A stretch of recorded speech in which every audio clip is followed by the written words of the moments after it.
नमस्कार मंडळी, स्वागत आहे तुमचं सगळ्यांचं आपल्या लाडक्या YouTube चॅनलमध्ये। व्हिडिओतील व्हिडिओ लाईक करा आणि चॅनलला सबस्क्राईब करून सोबतचं बेल नोटिफिकेशन ऑन करा आणि हा व्हिडिओ शेवटपर्यंत नक्की पहा आणि या व्हिडिओला हाईप करायला अजिबात पण विसरू नका।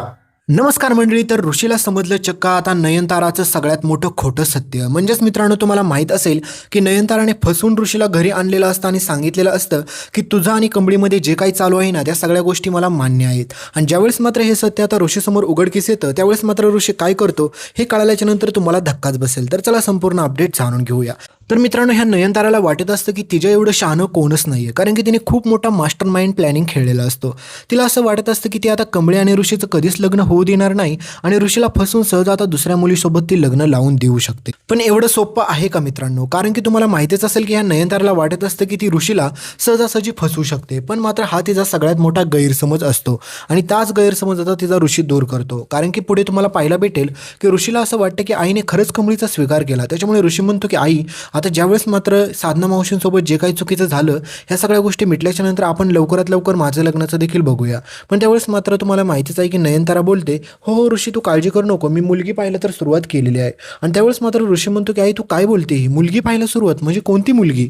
म्हणजे म्हणते की तुझं आणि कंबळीचंच लग्न होणार आहे ऋषी, मी गंमत करत होते। आणि नयनताराला वाटते की मी ऋषीला फसवते खरं, पण मात्र ऋषीला जर सत्य समजलं तर ऋषी माझ्यासोबत काय करेल आणि काय नाही हे सांगता येत नाही। कारण की त्या कामिनीचं ऐकून मी हे सगळं प्रकरण केलंय तर खरं, पण मात्र हे सगळं माझ्या अंगलट तर येणार नाही ना। आणि दुसरीकडे मात्र सतीश पण खूप आनंदी होतो, कारण की त्याला देखील ही बातमी कळते ना की कंबळी आणि ऋषीचं लग्न होणार। त्याच्यानंतर त्याला प्रचंड आनंद होतो। त्याला वाटतं की यार खरंच खूप भारी झालं, सगळ्या काही गोष्टी आता सगळ्या व्यवस्थित पार पडतील।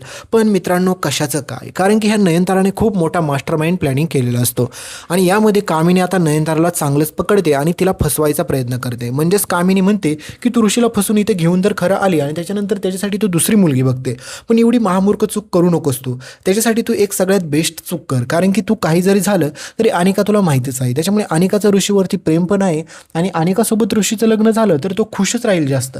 त्याच्यामुळे तू एक गोष्ट कर आणि अनिकाचं आणि ऋषीचं लग्न लावून टाक। आणि ह्या सगळ्या गोष्टी कळाल्याच्या नंतर तुम्हाला काय वाटतंय? आपल्या नयनताराला प्रचंड राग येतो। नयनतारा म्हणते की हे असं कसं शक्य? अनिकासोबत ऋषीचं लग्न कधीच शक्य नाही, मला ते कधी आवडणारच नाही।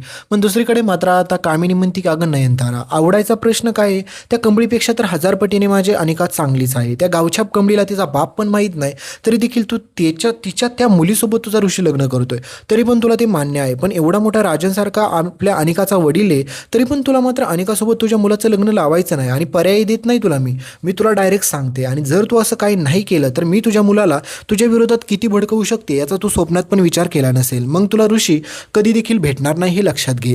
आणि हे सगळं कळाल्याच्या नंतर आता नयनताराला कळतं की तिने सगळ्यात मोठी चूक केली। त्याच्यामुळे काही जरी झालं तरी आता ऋषीला आणि कसं मी समजवू की त्या कंबळीसोबत तू लग्न करू शकणार नाही। आणि आता ह्या कामिनीने चांगल्याच प्रकारे मात्र ह्या नयनताराचे कान टोचलेले असतात आणि एकीकडे ह्या नयनताराला अक्कल येते की ती खूप मोठ्या चुकीमध्ये जाऊन अडकलेले आहे। त्याच्यामुळे नयनतारा म्हणते की काही जरी झालं तरी मग मी मागचा पुढचा विचार करणार नाही, पण अनिकाचं आणि ऋषीचं तर लग्न होऊच देणार नाही आणि कंबळीचं आणि सोबतच मात्र ऋषीचं पण लग्न होऊ देणार नाही। पण आता ह्या कामिनीने आता अनिकाला सांगितलेलं असतं की काही जरी झालं तर तुझं लग्न ऋषीसोबतच होईल। त्याच्यामुळे मात्र अनिका पण आता आस लावून बसलेली असते। आणि सगळ्यात महत्त्वाची गोष्ट म्हणजे मित्रांनो, तुम्हाला माहीतच असेल की आता नयनताराला कळते की त्या कंबळीपेक्षा तर मात्र अनिका चांगली आहे। त्याच्यामुळे नयनतारा म्हणते की कामिनीला की मी ह्या लग्नाला तयार आहे। कारण मित्रांनो, कामिनी आता नयनतारावरती खूप प्रेशर टाकते आणि म्हणत असते की आता हे बघ, तुझा नवरा आत्ताच एवढ्या मोठ्या संकटातून आलाय आणि त्याला ज्यावेळेस मात्र हे सत्य कळेल की मात्र तू त्याचा एवढा मोठा विश्वासघात केलाय आणि ऋषीला खोटं बोलून तू घेऊन आली, त्यावेळेस मात्र ऋषी सोड, तर तुझा नवरा पण तुझ्यासोबत राहणार नाही। मग सगळ्यात मोठ्या अडचणी तुझ्या निर्माण होतील। त्याच्यामुळे मात्र आता काही जरी झालं तरी सतीशला कसं कन्व्हिन्स करायचं ही सगळं माझ्याकडे लागलं कामिनी बोलते आणि म्हणते की तू फक्त तुझ्या ऋषीला तयार कर। आणि मग काय मित्रांनो, एकीकडे मात्र आता ऋषीसमोर हे सगळं सत्य आल्याच्या नंतर ऋषी काही शांत बसेल असं तुम्हाला वाटतंय का? अजिबात पण नाही। तर मित्रांनो, ऋषी आता शांत बसत नाही। ऋषी आता नयनताराला खूप सारं काय ऐकवतो आणि म्हणतो की स्वप्नात पण विचार केला नव्हता आई की तू एवढ्या खालच्या थराला जातील, तू फक्त माझ्या आणि कंबळीचं वाटोळं करण्यासाठी त्या अनिकाला मध्ये घेऊन येशील असं मला स्वप्नात पण वाटलं नव्हतं। मला आज लाज वाटते तुला आई म्हणण्याची। म्हणजेच मित्रांनो, पुढे खूप साऱ्या अशा गोष्टी घडतात, त्या कळाल्याच्या नंतर तुमच्या देखील पायाखालची जमीन सरकेल। तर भेटूया पुढच्या अपडेटमध्ये। तोपर्यंत इथपर्यंत व्हिडिओ पाहिला असेल तर व्हिडिओला लाईक करा, चॅनलला सबस्क्राईब करा आणि सोबतचं बेल नोटिफिकेशन ऑन करायला विसरू नका आणि व्हिडिओच्या शेवटचा ट्विस्ट पाहायला विसरू नका। हा तुम्हाला दिसत असेल म्युस्टॅकचा ओशन फेसवॉश, हा तुम्हाला टॅग प्रोडक्टमध्ये दिसत असेल तर त्याच्यावरती क्लिक करा आणि तिथून आवडणारे तुम्हाला कोणते पण प्रोडक्ट तुम्ही खरेदी करू शकता। एकदा चेक नक्की करा।